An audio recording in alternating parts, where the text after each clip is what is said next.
Hello বন্ধুরা, তোমরা সবাই কেমন আছো? আশা করি সবাই খুব ভালো আছো। আমিও খুব ভালো আছি। আজকে তোমাদের জন্য আমি একটা নতুন জিনিস নিয়ে নতুন রেসিপি নিয়ে এসেছি। তো ভাবলাম যেহেতু বানাচ্ছি তোমাদের সাথে একটু শেয়ার করে দিই। তো খুব টেস্টি একটা জিনিস, সবার পছন্দের জিনিস। তো এখানে দেখতে পাচ্ছ, প্রথমে আমি একটা তাওয়া বসিয়ে নিয়েছি। তো এর মধ্যে দুটো তেজপাতা, তারপর দারচিনি, শুকনো লঙ্কা, তারপর দেব মিষ্টি জিরা, তারপর জিরা আর অল্প গোটা ধনে। এগুলো আমি একসাথে অল্প অল্প করে নিয়ে নিয়েছি। এগুলো হালকা ড্রাই রোস্ট করে পাউডার করে নেব আর কি।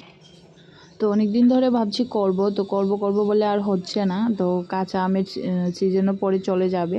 তো ভাবলাম সেই দিন মামার বাড়িতে গেছিলাম, যে দাদুর মৃত্যুবার্ষিকীর ইয়েতে, তখন আমি প্রচুর আম চুরি করে এনেছি। তো ভাবলাম এই আমগুলোকে একটু আচার বানিয়ে নিই, নাহলে এই বছর আর কিছু এইসব কিছু স্টোর করতে পারবো না, কারণ আমি প্রত্যেক বছর এগুলো বানিয়ে বানিয়ে রাখি। গত বছর কাঁচা আমের আমসত্ত্ব বানিয়েছিলাম, এগুলো এখনও আছে আমার কাছে। তো যখন সিজন থাকে না, এগুলো খেতে বেশ মজা ভালো লাগে, সেই জন্য এগুলো বানানো আর কি। তো এখানে দেখতে পাচ্ছ, এখানে গোটা জিরে 1 চামচ, মৌরি 1 চামচ আর অল্প কয়েকটা ধনে নিয়ে নিয়েছি। সব গোটা আছে, আস্ত আছে। তো এগুলো একটু এবার ড্রাই রোস্ট করে নিয়েছি। এবার এগুলোকে পাউডার করে নেব। এখানে দেখতে পাচ্ছ, আমগুলো আমি টুকরো টুকরো করে কেটে নিয়েছি। তোমরা তোমাদের মতো করে কেটে নিও। আমি একটু বড় বড় করে কেটেছি, কারণ পরে এগুলো মিশে যাবে। আর এখানে আছে নুন, আর আছে ওই যে মশলাটা বানিয়েছি সেই মশলাটা। তো সবগুলো, আর আছে এখানে গুড়। তো প্যাকেটটা পুরোটা নিয়ে নিয়েছি, যতটুকু লাগবে সে পরিমাণ মতো দেবো আর কি। আর এখানে আমি এবার কড়াইটা বসিয়ে দিলাম। প্রথমে আমি কড়াইটার মধ্যে গুড়টা দিয়ে দেব, কারণ গুড়টা ভালো করে একটু মেল্ট হতে হবে। আরেকটা জিনিস বলে রাখি, তোমরা ইচ্ছে করলে কাঁচা আমের স্কিনটা না ছিললেও পারো। আমি হালকা করে ছিলে নিয়েছি, কারণ না হলে যদি একটু তেঁতো লাগে সেই জন্য। তো সেই জন্য তোমরা তোমাদের মতো করে কেটে নেবে। আমি আমার মতো করে কেটে নিয়েছি। এবার আমি গুড়টা দিয়ে এর মধ্যে অল্প ছোট কাপ দিয়ে 1 কাপ জল দিয়ে দিয়েছি। এবার গুড়টাকে ভালো করে মেল্ট হতে দেবো আর কি। দুদিন ধরে যখনই কিছু বানাতে যাই বা রান্নার কিছু করব ভাবি, তখনই কারেন্টটা চলে যায়। এই দেখো, আজকে আবার হঠাৎ কারেন্ট চলে গেল।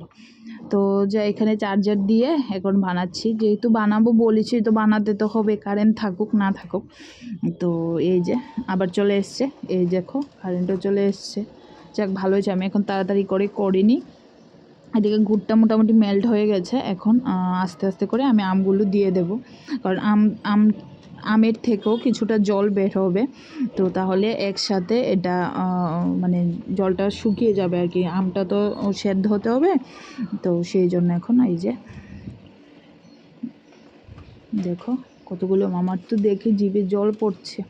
আমি যা কষ্ট হয়েছে বানাতে, কিন্তু রাত্রিবেলা বানিয়েছি তো সেই জন্য খেতেও পারিনি। কিছু আর আমি কথা বলতে পারছি না। এই দেখো, এখন পরিমাণ মতো লবণ দিয়ে দেব। তোমরা তোমাদের মতো পরিমাণ বুঝে দেবে। আর মশলাটায় আরেকটা জিনিস, তোমরা তোমাদের মতো তোমরা কি পরিমাণ ঝাল খাবে সেই অনুযায়ী দেবে।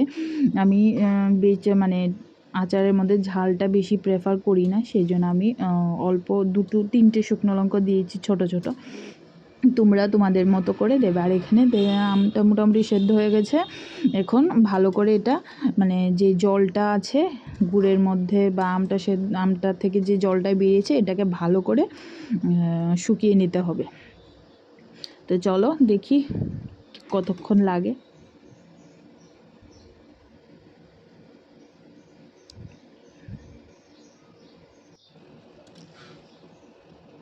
এই দেখো, আমগুলো বেশ অনেকগুলোই একটু বেশি গলে গেছে। তো আমি আর একটু বড় করে নিলে পারতাম। আমি তখন বুঝতে পারিনি আসলে যে এত এরকম আমগুলো গলে যাবে। এই দেখো, মোটামুটি অনেকটা জলটা শুকিয়ে এসেছে, আর একটু শুকাতে হবে। না হলে যখন রাখবো এটা স্টোর করা যাবে না আর কি। কিছুদিন রাখতে মানে ধরো যদি বছরখানেক রাখতে হয় তাহলে এটাকে ভালো করে এটার জলটা শুকিয়ে নিতে হবে। তো মোটামুটি শুকিয়ে গেছে, আর কিছুক্ষণ হলেই হয়ে যাবে। তারপর মশলা দিয়ে নামিয়ে নেব। এই দেখো এবার মশলাটা দিয়ে দিচ্ছি, মশলাটা দিয়ে আর কিছুক্ষণ নাড়াচাড়া করে এবার নামিয়ে নেব এই হালকা নাড়াচাড়া করে, কারণ যদি বেশিক্ষণ থাকে তাহলে আবার গুড়টা পুড়ে যাবে, তো ওতে মানে খাওয়ার মশলার স্মেলটা থাকবে না। তো আজকের ভিডিওটা এই পর্যন্তই। তোমাদের কেমন লেগেছে অবশ্যই জানাবে। আর আরেকটা কথা, তোমরা এইভাবে বানিয়ে মোটামুটি 1 বছরের মতো স্টোর করে রাখতে পারো।